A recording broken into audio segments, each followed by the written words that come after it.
last night's session about the nature of networks. And you remember that I explained the two different conceptions of causal relations between things and events. I may as well write these down unless you've forgotten. There's the catenary and the reticulate.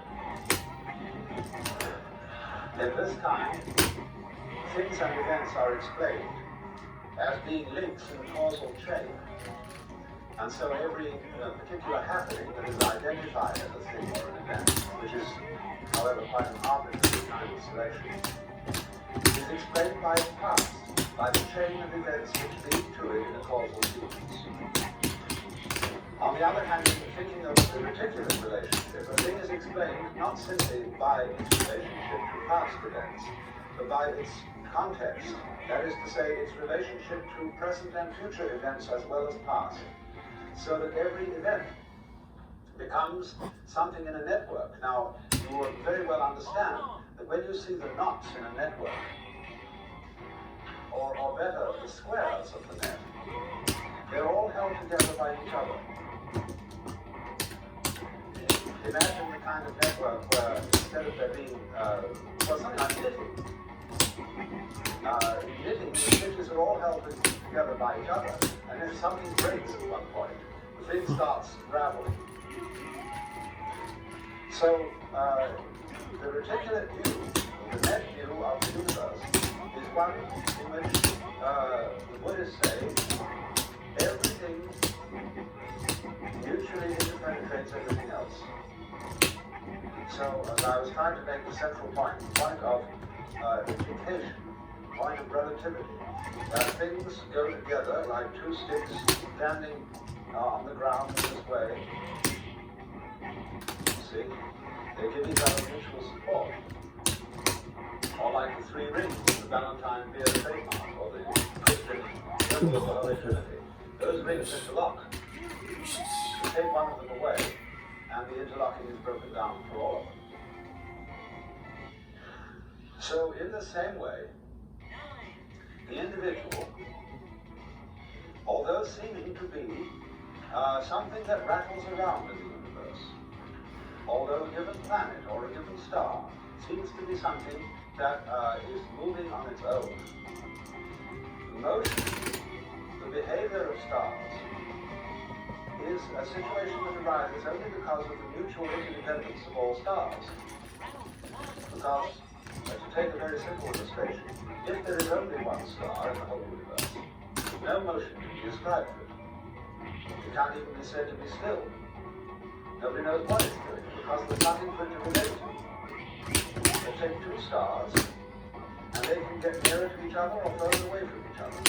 But no one knows which is smooth. You get three stars, and then you have, say, two close together, and one of them seems to go away. Now, who is moving away from who? Are the two stars saying, hey, we don't like you, we're going to get out of your way? Or are they saying to the other star, why don't you like us? Why do you keep going away? Well, who's right? Well, if you say on the principle of democracy, the majority. Then they say, well, let's have an umpire, and we have a fourth star who can stand above us. You see, two stars can only move in a straight line with respect to each other. Three stars can move in a plane with respect to each other. And it's establish a third dimension. But we can say, I can look down on you and take an objective standpoint. But then the argument is which one of them is the fourth. But that's the basic principle on which the whole universe is constructed. It's a relativity system in which motion depends on comparison with something relatively still. And there can't be any motion at all unless there is that comparison. So, because of this relationship, every individual is so related to everything else that's going on that you imply it. In other words, anybody who's a great scientist in some other world altogether, who studied the human body carefully and figured out the conditions under which such a thing would exist, he would come to the conclusion that that human body was something from a universe just such as we have. He would find that your structure, your behavior implied this whole thing. Just as with a laser system, you could photograph a small fragment of a photographic negative, and from that tiny fragment you could reconstruct the whole picture of the page. Because the crystalline tensions in that fragment imply the whole context of crystalline tensions that belong to that. Jumping strong. Wow. So exactly the same. You as an individual imply this world mutually implies you. And you are a natural formation, moving in and with this universe, not determined by it, because this is not a system of determinism. But you are moving with it in just the same harmonious way that you notice the waves moving and the trees growing and the clouds moving. And as you don't accuse the clouds of making aesthetic mistakes, so really is a certain light in which you can see human beings, both good and bad, as perfect forms of nature. You may have fashionable discriminations about who is beautiful and who is ugly. You may have metaphysical discriminations about who is sick and who is healthy. You may have moral discriminations about who is good and who is evil. But these are all points of view, relative points of view. They're all legitimate because they are parts of the function of the whole. The fact that you take those points of view, that too is part of nature. But a skillful person lives on two levels at once. You live basically on the level where you know there are no mistakes.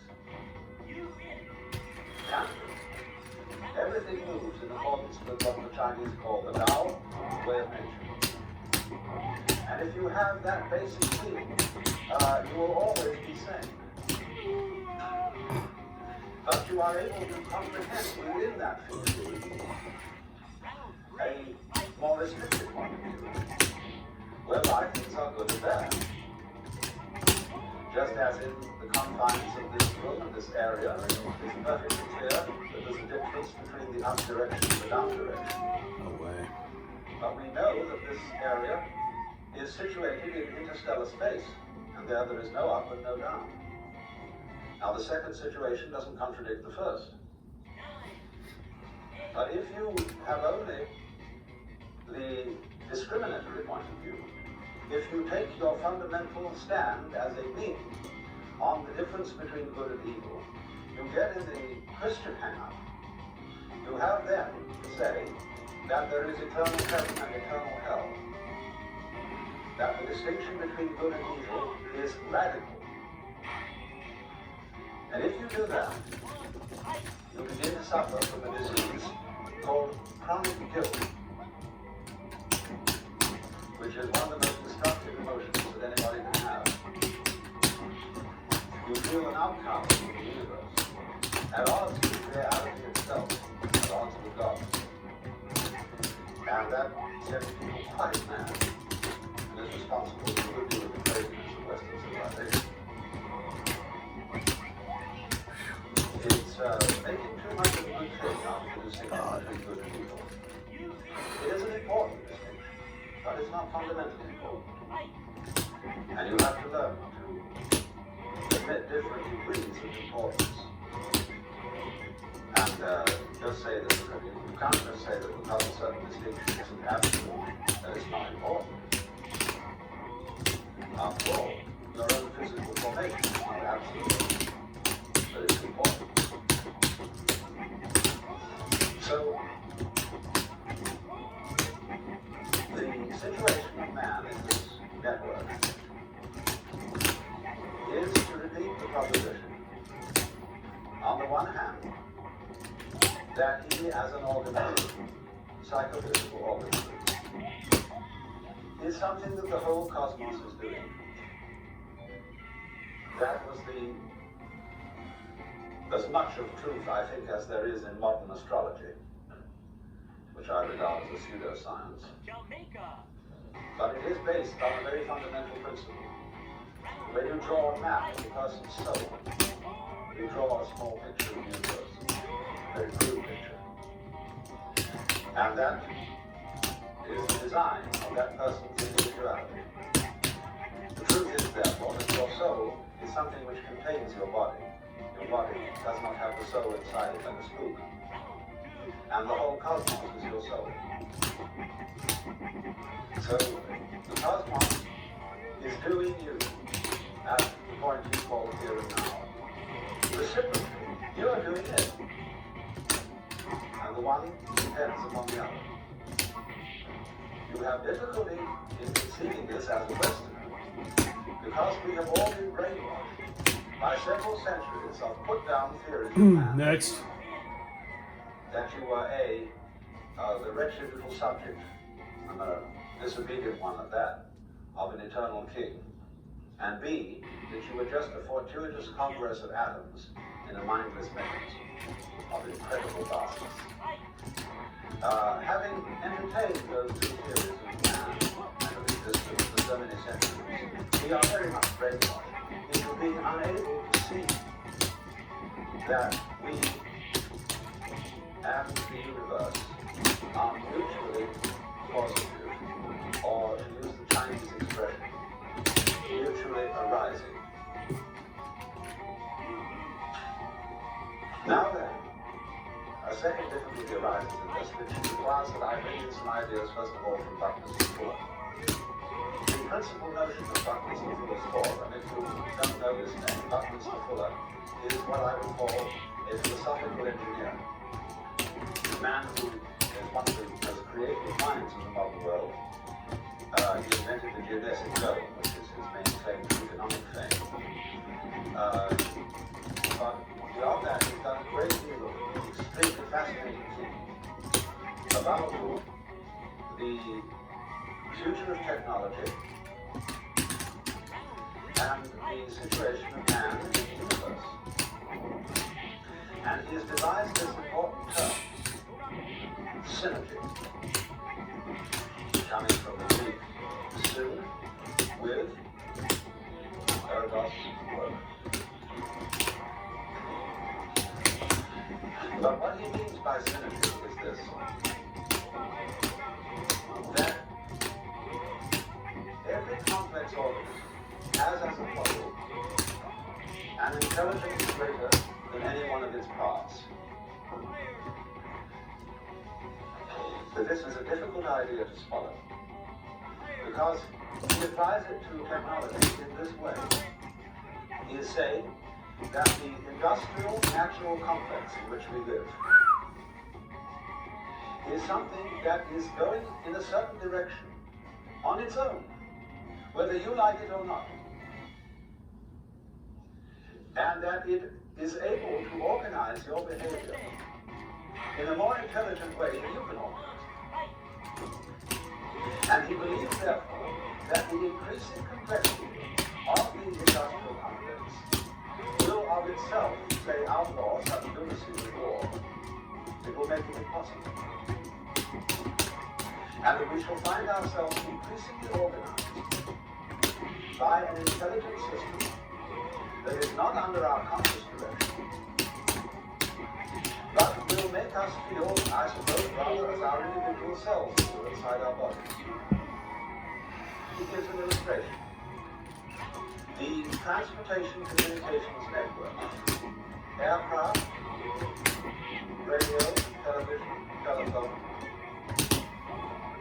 these taken together are constituting a global net, which might be said to be something like Teilhard de Chardin's idea of the noosphere. I hope you all read Teilhard de Chardin, the famous Jesuit theologian, who wrote the best of his books on the phenomenon of man. The Earth, which is the geosphere, from the